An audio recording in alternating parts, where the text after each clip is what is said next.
Et je suis avec Axel, si je ne me trompe pas, c'est bien ça. C'est bien voilà, donc qui anime les stands des jeux experts. Est-ce que tu peux un petit peu nous expliquer ce que tu fais ici et nous montrer tout ça, s'il te plaît? Alors tout simplement, ce qu'on a appelé jeux experts, c'est les jeux qui sont trop compliqués pour faire jouer rapidement. Oui. Voilà, mais qui visuellement sont vraiment très jolis et très agréables à regarder et qui sont assez complexes. Oui. Et donc on voulait montrer jusqu'où pouvait aller le jeu de société. D'accord. Tu peux nous montrer un petit peu tout ça du coup? Donc effectivement en jeu expert on a déjà du jeu de figurines. Oui. Jeu de figurines, donc là on a l'univers de Star Wars. Qui permet de faire de la bataille spatiale, exactement comme dans les films. Typiquement, on a du Luke Skywalker contre Dark Vador dans la tranchée de l'étoile de la mort. Super. Et ça permet vraiment de s'immerger et de faire les batailles spatiales, TIE Fighter, X-Wing, TIE Advance, Faucon Millennium. Et moi, c'est un jeu qui est très simple à jouer, mais qui est très très très difficile à maîtriser correctement. Parce qu'il a énormément de possibilités tactiques. Les règles sont simples, mais réussir à bien les appliquer, à essayer de tirer le parti, de bien positionner son vaisseau. On a presque le frisson du pilotage là, quand on est vraiment immergé dedans. Vraiment, sans problème. Nous sommes tous des Han Solo, c'est ça? Non, on est tous impérial et il n'y a que l'Empire qui est vrai. Et qu'est-ce qu'il y a d'autre un petit peu alors qu'est-ce qu'il y a d'autre? Pour mots, rester dans l'univers Star Wars, on a un jeu Empire contre Rebelle à beaucoup plus grande échelle où le but de l'Empire va être de trouver la base rebelle. Oui. Les rebelles vont avoir pour objectif de saboter les travaux de l'Empire pour effectivement gagner du temps et empêcher l'Empire de trouver la base. Les enfoirés de première. L'Empire, c'est des mecs bien, ils sont ordonnés, tout est droit, tout est propre, tout est... Voilà. Ici, on a Chevalier de la Table Ronde. On passe à un univers plus médiéval, là. Voilà, c'est du médiéval fantastique.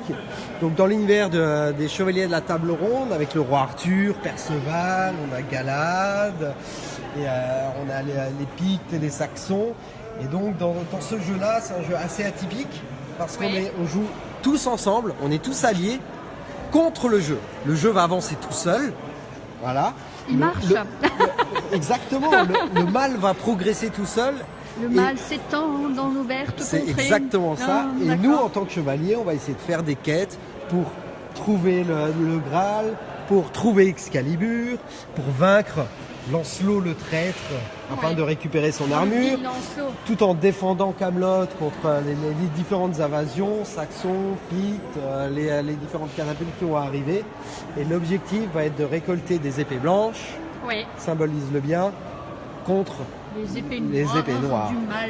Là où il y a le petit piment du jeu, c'est que parmi les chevaliers, il est possible qu'il y ait un traître. Ah, ça c'est génial. J'adore les histoires de... Exactement. Voilà. Et puis en plus c'est possible, donc c'est pas sûr. On n'est jamais sûr. C'est ça qui est génial. C'est ça qui est génial. Ça j'aimerais bien y jouer. Alors ici on a Tzolk'in. C'est typiquement ce qu'on appelle un jeu de pose d'ouvrier. C'est un jeu de gestion de ressources pure et dure. Chacun va incarner un peuple maya. Va gérer son peuple, essayer de le nourrir, récolter différentes ressources. On a du bois, de la pierre, de l'or. Un petit peu comme les Travians, tout ça en ligne, c'est ça? Un petit peu, c'est ça. On va essayer de gagner la faveur des dieux, augmenter un peu sa science, entre guillemets, construire des bâtiments, des merveilles. Et le jeu va se dérouler en 2 années et à chaque tour de jeu, la roue va avancer et nos travailleurs vont avancer dans les roues pour obtenir d'autres actions. Donc c'est un jeu à prévision. On va poser son ouvrier pour qu'il soit utile dans 6 tours seulement. Oui. Donc c'est bien, donc pas mal de stratégies, énormément de stratégies et de tactiques. On comprend pourquoi il s'agit de jeux experts. Parce que, exactement, parce qu'il y a beaucoup de choses. C'est pas du hasard. Quoi. Non, il n'y a pas du tout de hasard dans le jeu. Pas de dés, pas de hasard du tout. C'est bien ça. Voilà. Passons à la suite. Voilà, ici on a Alchimiste. J'aime dire que c'est un jeu d'enquête. On est des apprentis alchimistes avec notre propre laboratoire. Oui. Voilà, qui est là. Le laboratoire. Exactement. On est des apprentis alchimistes et on a différents types d'ingrédients qui sont là, qu'on va aller récolter en cours de partie. Et le but du jeu est de découvrir à chaque ingrédient va être associé une molécule. Oui. En mélangeant les ingrédients, ça va nous faire une potion de soin, un poison, une potion d'intelligence, potion de stupidité, potion de lenteur ou potion de vitesse. Ouais. En fonction de ce résultat, on va pouvoir en déduire quelques propriétés chimiques. Oui. Par exemple, en mélangeant ces deux ingrédients, en mélangeant la jeune pousse ainsi que la racine de mandragore, on a obtenu une potion de soin. Oui. Donc on sait que telle molécule va être possible et que cette molécule est impossible. Donc on va cocher dans notre carnet et essayer de reconstituer le tableau. D'accord. Voilà, et après on va pouvoir publier des théories, ce qui peut donner des informations aux autres joueurs qui font la même chose. Oui. Mais on a le droit de publier des fausses informations pour essayer de les diriger ailleurs. Ok. Voilà, et c'est un jeu qui se joue avec smartphone. D'accord, ok. On va mettre nos deux ingrédients ici. Voilà, on met les deux ingrédients ici, on sélectionnera sur l'application, on flash et ça nous dit le résultat.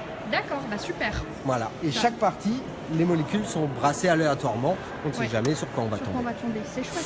Voilà. Et le petit dernier exposé. Le petit dernier, donc ça c'est un jeu sur le thème Lovecraftien, qui est Les un célèbre douleurs. romancier du début 1900, Oui.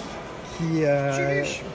voilà, un romancier on connaît d'horreur. bien. Et donc là c'est un peu un jeu de rôle où il va y avoir 4 enquêteurs qui vont essayer de démêler le mysticisme et empêcher un éventuel grand ancien de venir. Donc on a un maître de jeu qui va mettre en place le scénario, faire vivre le jeu. Oui.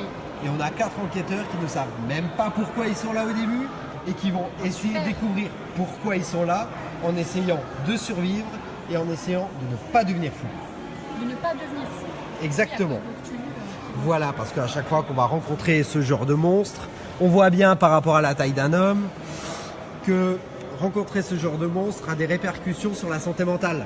Oui, c'est sûr. Donc les enquêteurs, Moi, peuvent, voilà. les enquêteurs peuvent à terme Je m'en devenir... sortirai pas indemne à titre personnel. Hein. c'est très compliqué. Les Voilà. enquêteurs peuvent commencer à avoir des séquelles mentales et avoir des petits problèmes et la coopération devient de plus en plus compliquée au fur et à mesure de la partie.